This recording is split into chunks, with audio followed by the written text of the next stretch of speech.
Kakain kami ni Mayora. Ay, ni Mayora. Kakain kami ni Tisay. Kakain kami ni Tisay. Oh. Ayan. Galing ah.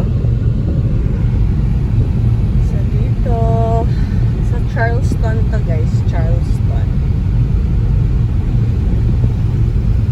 Sa Carolina. Mapuno, ano? Mainit dito guys ang weather. Ay parang Pilipinas. Mainit. Mas mainit pa actually kaysa sa Pilipinas. Kaya ngayon lang pagka, ano na ito, naka-fan lang. Kaya lang, ano nga yun, sa bahay, naka-aircon lagi, 24/7.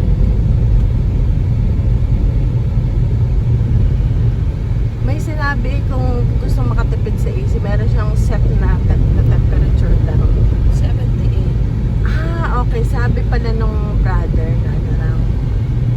Sabi, napansin doon lang yung kanilang AC. Binabalang nila nung 1 notch, yung 1 point, 1 degree. Eh, ang laki doon diferensya kalahati sa AC nila. Halimbawa, sa winter. Ayan guys, kakagising lang namin. Kasi nga jet lag pa tayo. So, mga anong oras tayo nakatulog? Ikaw, maaga tayo. Alauna, natulog na to. Ng hapon. Tapos ako naman, kausap ko pa yung pamangkin ko.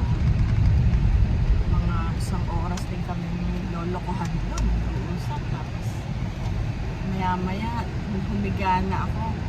Makatulog na rin ako mga 2:00. Tapos gising ng 5:30, so 3.5 hours. So yan mamaya, hindi na kami makakatulog. Hindi na, wala na. Ano na ulit, basag yung tulog. Kasi natulog ng tanghali. Hindi mo guys maiwasan yung pag ano. Hindi maiwasan. So ayan. Ito yung lugar. Charleston, mapuno. Ayan o. Para tong Florida. Tropical siya. Pero lumalamig din. Ano? Pero hindi nag-i-snow. Nag-i-snow? Nag-i-snow din. Ang konti lang. Bihira. Ayan, mapuno. Mainit kasi malapit sila sa dagat. Gano'n kalayo yung dagat? Depende. Pag may mga 30 minutes ay meron ka na. Yun, 30 minutes na sa dagat na. Kaya ang kanyang hulab mainit. Pag summer talaga napakainit.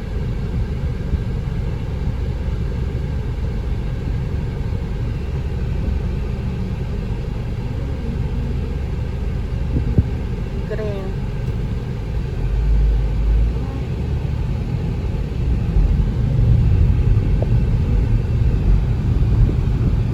Yan. Pupunta kami sa Chipotle. Gano'n kalagi yung Chipotle? Ay, handa sa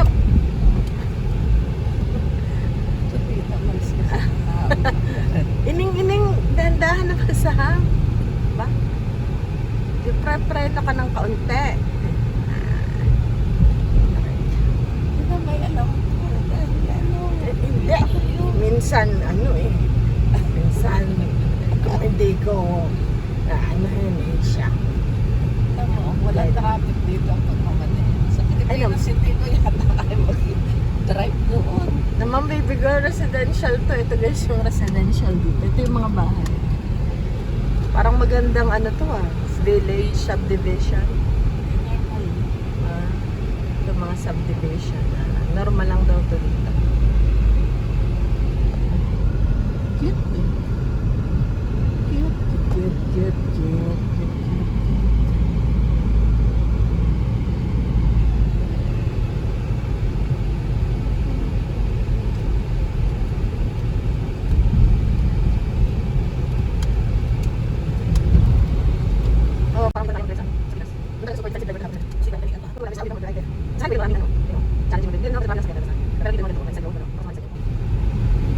Aba, may park ang ganda. Mga 2 years pa lang. Deborah's Park, Water Park. Central Pickleball dyan. may pickleball din sila. Uso din guys dito sa Amerika ang pickleball. ano lang yun, mga 2 years ago na uso yun. Pickleball, may mga court, pati dun sa amin. Nag-pickleball pa kami, 2 years ago na yata, 3 years, baka 3 years ago pa na uso. Doon na nag-boom ang pickleball. Noong una kong narinig yun. Ha? Ano yun? Ano yung pickle? Ano yung pickle? Gagawin ano? Ano yun? Yung pala yung parang badminton na parang tennis na pinagsama. Tapos may collaboration kami na. Ayan na, Chipotle. Ano tayo sa loob? Kala ko sa labas na tayo. Sisingot lang sa labas. Ayan guys, paborito rin namin ang Chipotle.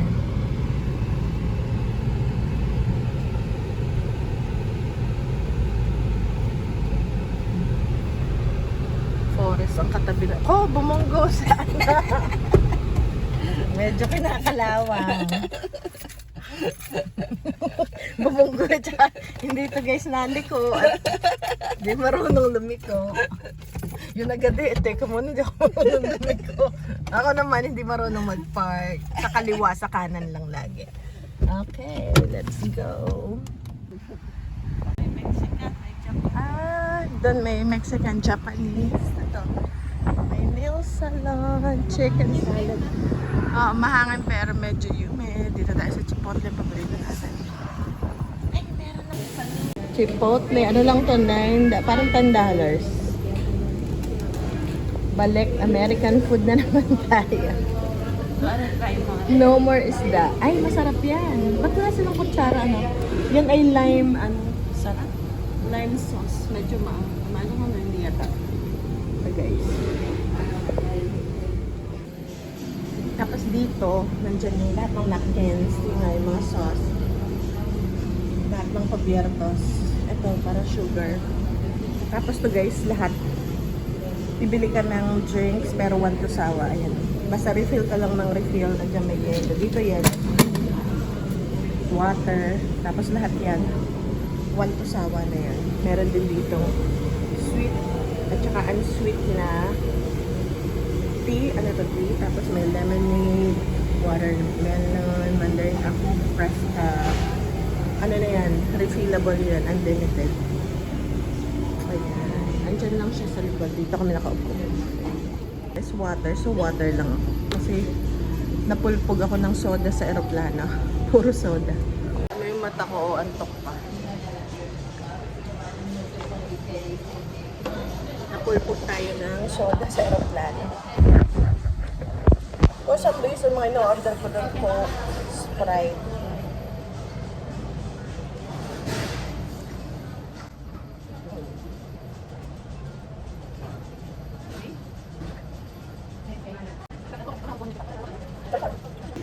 Pinilit ko naman guys, pero hindi ko na kaya. Tapos yan, tubig lang tayo na may yelo. Usually hindi ako naglalagay ng ice.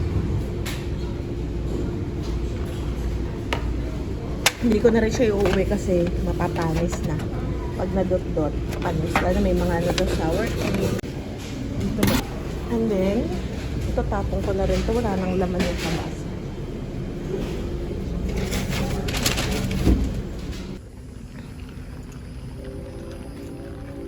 Ito, chicken sa grabe, ang busog ko guys. Yun yung first meal of the day, alas 6 na ng hapon.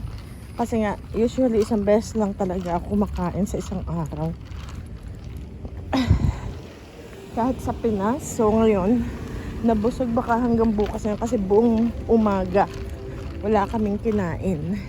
Natulog lang. So, ayan, sakay tayo.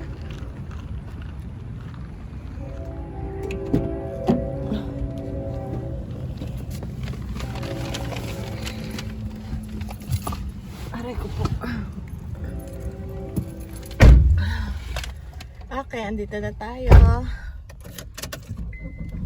Yan ang neighborhood ni Miss Tisay or ni Bebe Girl.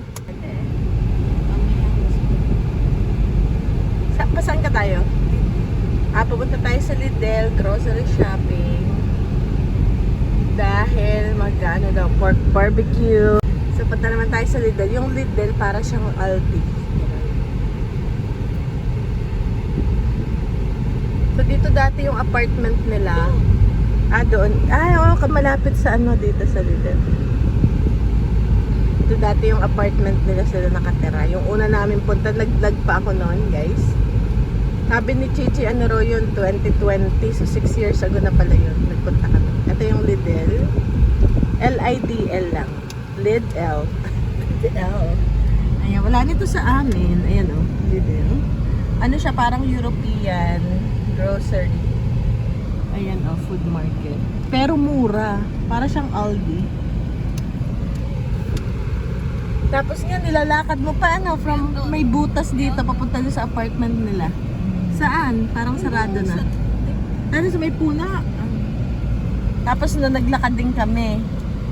Tinesting naming maglakad dun nga sa butas. Abay, nakarating nga kami, katabi lang. Siyempre, bababa tayo. Hindi lang tayo mag-stay ng ganito. Okay, baba tayo guys. Ayun doon ang butas. Yun lang ang apartment nila. Yun, yung meron dong bakod.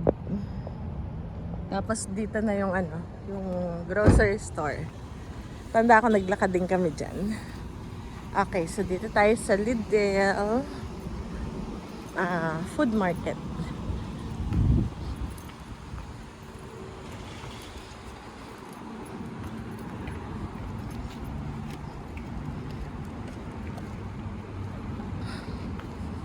Ayan, grocery store. Pareho naman ang itsura ng grocery store. Walmart lang bakit.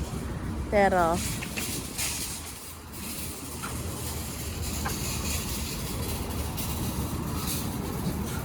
kasi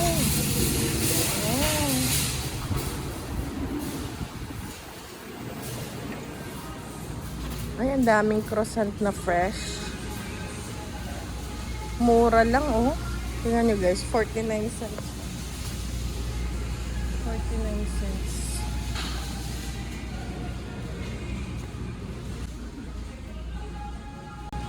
Ay, may pomegranate. Ito, pomegranate or granada. Mukha talaga siyang granada na. Ito, ay medyo mahal, 3.19. Mahal talaga to guys.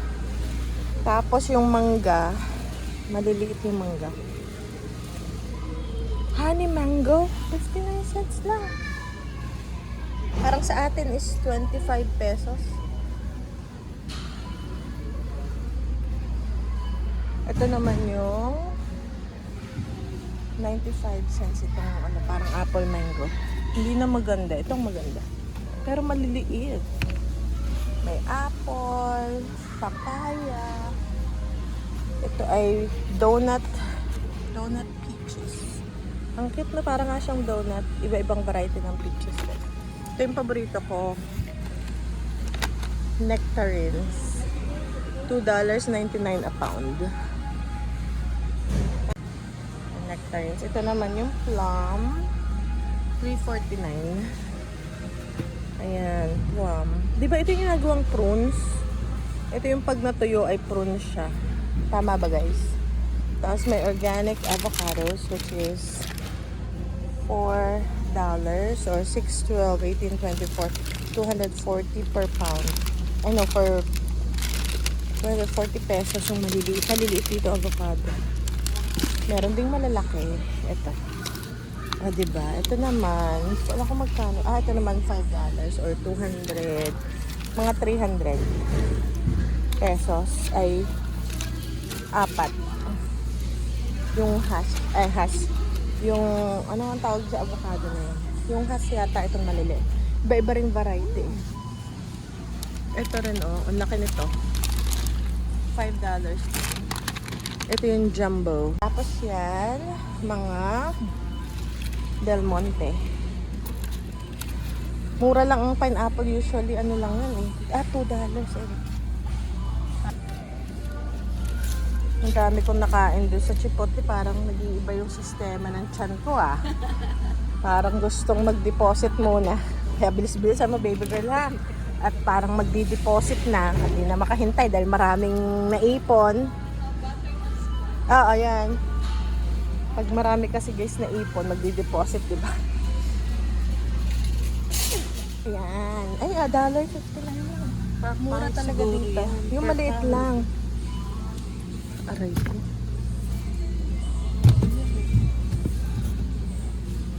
Ayan, 1 pound yan. Ayun, mas maliit. Ano? Kamoting kahoy, pero meron na siyang wax para hindi siya madaling mabulok.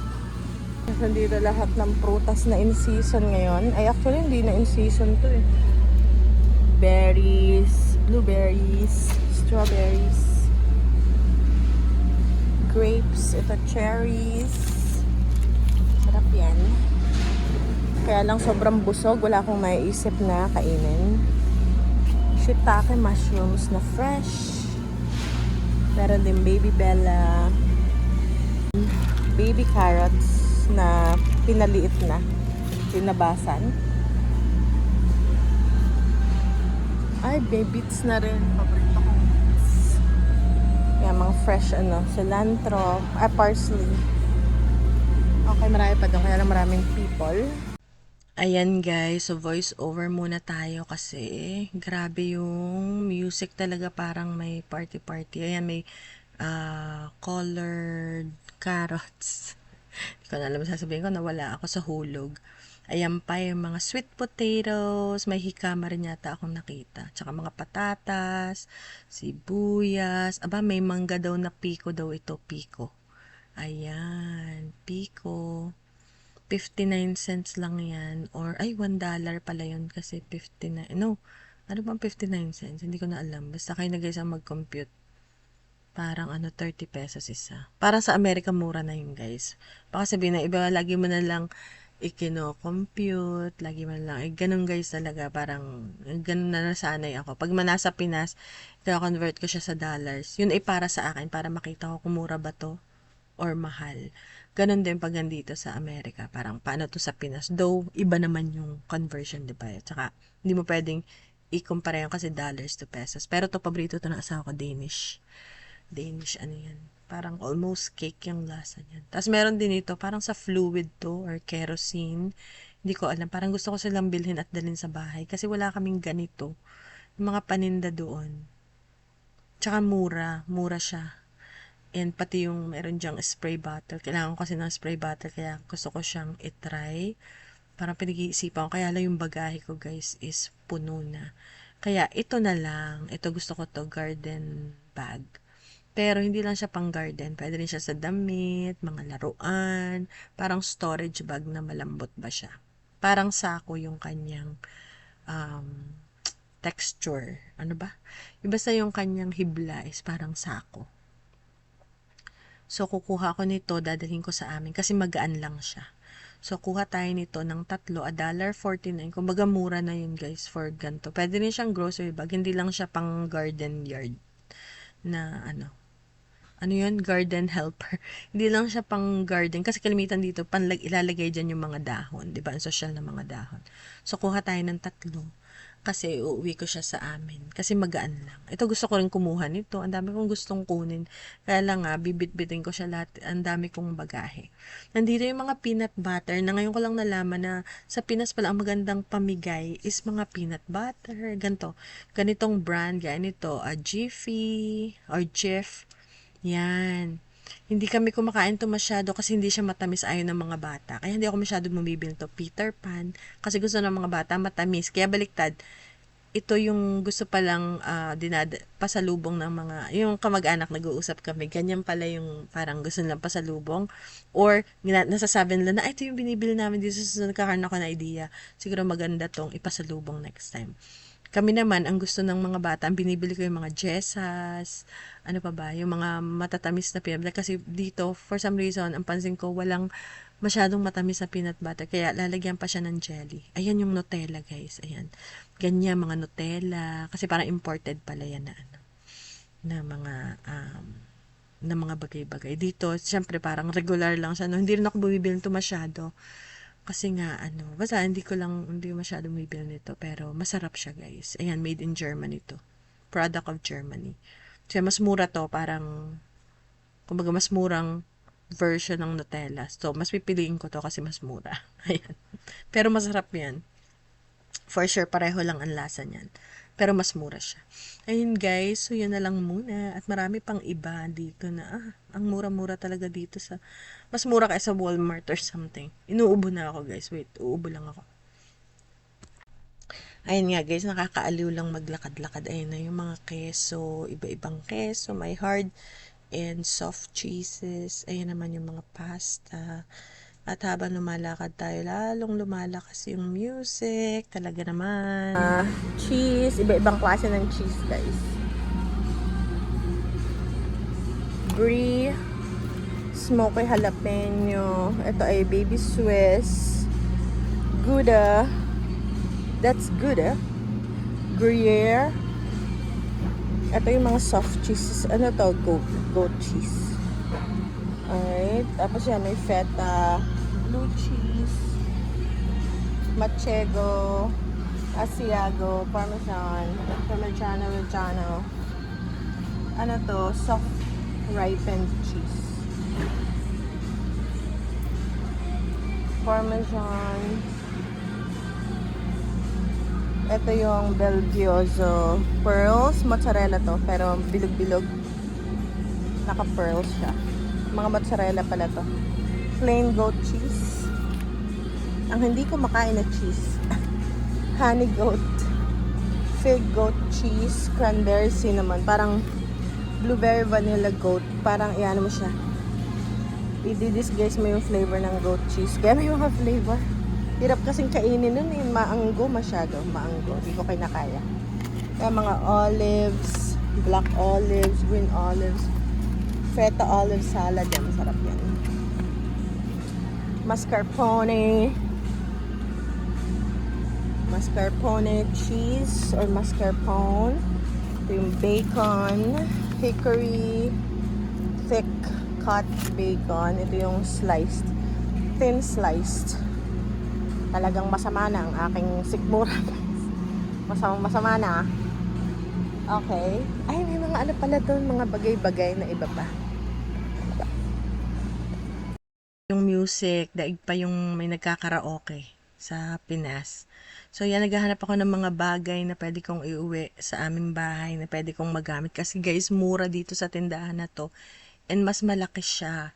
So, ito may nakita akong luggage yung mga bata, which is hindi ko naman siya kailangan. Tinitingnan ko kung ano pa yung meron dito na pwede kong mabitbit kahit na marami na akong bagahe. Ito mga clothespin, parang ano to, $1.50 ba to? Or $2.90 na, so parang, I want $3. So, medyo mahal siya, no? 180 pesos kung sa pesos. Kaya ako kino-convert guys. Kasi meron tatanong sa inyo, magkano yung sa pesos? Pero guys, sa ngayon ng palitan is 61 something. So, kayo na lang ang mag-multiply. $1 is to 61. Sometimes 61.40, 61.36. Everyday iba-iba. So, 60 na lang. Ayan guys. So, malapit na tayong umalis. Kasi sobrang masakit na yung tiyan ko. So, yan guys, andyan yung mga candy, ice cream, ayan, one-stop shop siya. Ayan na si Kumare. Dahil inaaya ko na siyang umuwi para nga tayo ay, makauwi na. Pero grabe talaga yung music. Ayan, yung malaking tubigan. Very convenient dito. Andito na lahat talaga. Yung, meron din kaming ganito, Aldi naman yung tawag. Pero sobrang maliit lang siya. Hindi, pag bumili ka, hindi mo pa makukuha lahat. Yan. At yan, naglalakad na tayo. Palabas na tayo guys kasi hindi ko na talaga kinakaya. At tsaka magbabiyahe pa kami. Dadaan pa sana kami dun sa old apartment ni Natisay before sila lumipat dun sa bahay nila. Pero sabi ko, diretso na tayo sa bahay. May Ariel din, natuwa ako may Ariel. Bihira kasi ako makakita ng Ariel dito. Yung mga 600 pesos yung buong malaking yan. 3.5 kilos. So, malaki na siya, no? So, yan, may mga baby stuff din. Kompletos recados dito. So, ayan guys, punta na tayo sa checkout and see you guys tomorrow. Abangan nyo guys, pauwi na ako bukas sa amin. Bye!